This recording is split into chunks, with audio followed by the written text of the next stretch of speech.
Oke, jumpa lagi dengan Edwin di channel analisis laporan keuangan. Untuk kali ini saya bahas Mark 2025 Q4 ya, Mark Dynamic Indonesia. Kalau teman-teman ada analisis yang lebih lengkap, lebih akurat, langsung aja tulis di kolom komentar ya. Oke, kita langsung aja ke analisis. Nah, untuk pertama kita lihat untuk riwayat pembagian dividennya dulu ya, dan dari Mark ini memang dia riwayat pembagian dividennya bagus ya. Kenapa? Karena dia dari tahun buku 2017 sampai 2025 itu dia bagi dividen. Ya, rutin tuh. Ini terutama di tahun buku 2023 dia setahun 2 kali, 2024 setahun 3 kali, dan 2025 kemungkinan juga ini bakal setahun 3 kali ya. Jadi perusahaan ini, perusahaan yang bagi dividen sebenarnya adalah perusahaan yang memang sudah terbukti profit dari bisnisnya dan juga punya kondisi keuangan yang sehat ya. Jadi layak untuk dilihat lebih lanjut. Ada nilai tambah untuk pemegang sahamnya ya. Oke, kita sekarang cek dulu seperti biasa kas tarakasnya ya. Harus selalu lihat kas tarakas karena kas tarakas ini adalah jumlah uang yang ada di dalam dompet perusahaan. Jadi si uang kas ini dia punya fungsi untuk bayar operasional usaha, ekspansi usaha, dan juga untuk bayar pinjaman ke bank. Jadi nilainya nggak boleh terlalu sedikit ya. Dan untuk kas tarakasnya sendiri dia naik 14,5 miliar ya, tumbuh 19%. Gitu, nanti detailnya kita cek di arus kasnya ya, laporan arus kasnya. Nah, sekarang berikutnya ke saldo laba ya, yang ini nilainya. Nah, ini harus kita lihat ya saldo laba ini, karena saldo laba ini adalah total akumulasi keuntungan yang telah dihasilkan perusahaan dari semenjak perusahaan ini pertama kali berdiri sampai sekarang 2025 Q4 ya. Nah, ini kalau misalnya kita lihat si Mark ini sampai 2025 Q4 ini telah menghasilkan total profitnya sebesar 746 miliar di luar dividen yang telah dibagikan. Ya, jadi sekali lagi, ini adalah perusahaan yang baik, terbukti untung ya, saldo labanya positif, dan juga dia bisa bagi dividen. Nah, berikutnya kita ke ekuitas milik ya, untuk melihat rasio dasarnya ya, valuasi dasarnya. Kita pindahin dulu. 858069. Ya, di sini kita lihat untuk rasio saldo laba terhadap modal awal di 4,7. Artinya Mark ini telah profit sebesar 4,7 kali modal awalnya ya. Jadi ibarat modal 1 miliar telah profit 4,7 miliar di luar dividen yang telah dibagikan. Jadi selagi ini adalah perusahaan yang baik ya. Jadi wajar kalau secara PBV premium ya di 3,4. Nah, berikutnya ke laba ruginya, langsung pilih ke pendapatannya penjualan. Harus kita lihat karena ini adalah pos keuangan yang menunjukkan pertumbuhan perusahaan ya. Dan di sini kita lihat untuk pendapatan memang turun ya dibandingkan dengan periode sebelumnya, turun 72 miliar, 72,6 miliar, setara 7%, hampir 8%. Gitu ya, tipis. Nanti pendapatan ini dikurangi oleh harga modal, tadi kita dapat laba bruto.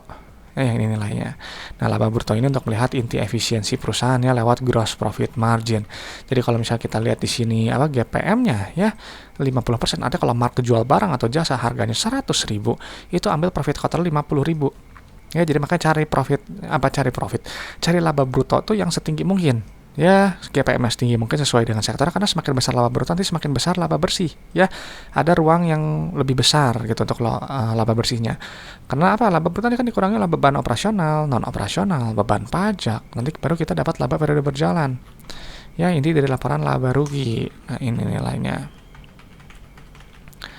Nah, di sini kita lihat dulu untuk laba brutonya turun juga ya 4%.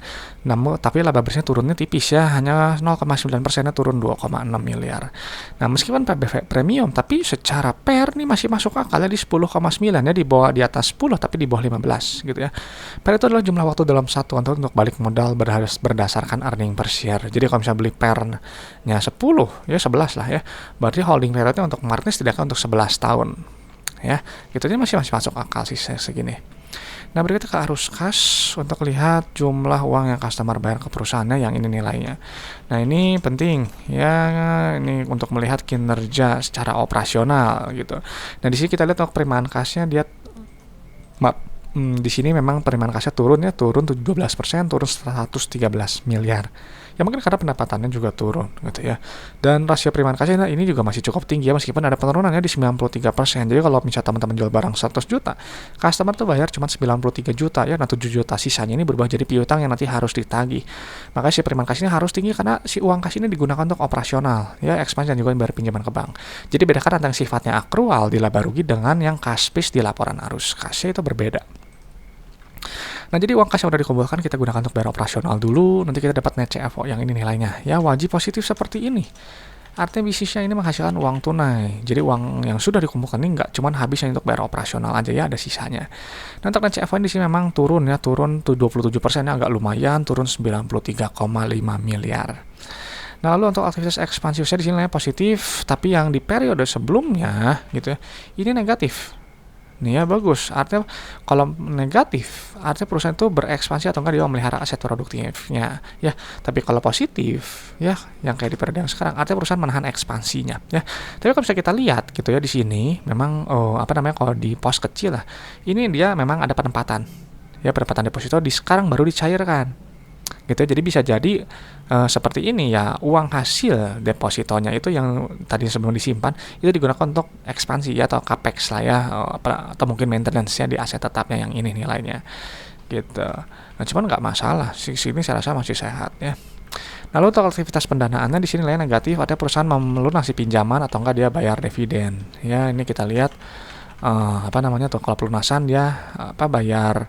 Kalau ambil pinjaman dia positif, kalau pelunasan gitu ya negatif ya, bayar dividen lain negatif ya. Jadi ini bagus ya, polanya plus min dan ada kenaikan kas tara kas ya. Ini juga nih plus min dan ada kenaikan kas tara kas ya. Jadi ini secara cash flow ini sangat-sangat sehat ya, ini bagus untuk Mark gitu.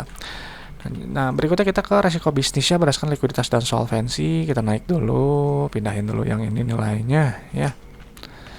3, 4, 3, 0, 2, 6, 5, 0, 5, 6, 6, 7, 2. Satu lagi yang liabilitas jangka pendek ya. Ini kita pindahin dulu. Nah, di sini kita lihat untuk rasio lancar bagusnya di 4,5, rasio kas juga cukup bagus ya di 0,8. Ya. Dan sekarang kita lihat untuk short term debt-nya, ada utang bank jangka pendek, semua utang bank yang jangka panjangnya, jadi kita hanya ambil 2 pos keuangan ini aja. Sebentar. Ya, tadi ada pesan yang masuk ke HP saya. Kayaknya ini kita pindahin dulu ya. Oke, di sini kita lihat untuk short term di 1,37 ya, artinya utang depan mata yang harus lunas kurang dari setahun tuh 65,9 miliar.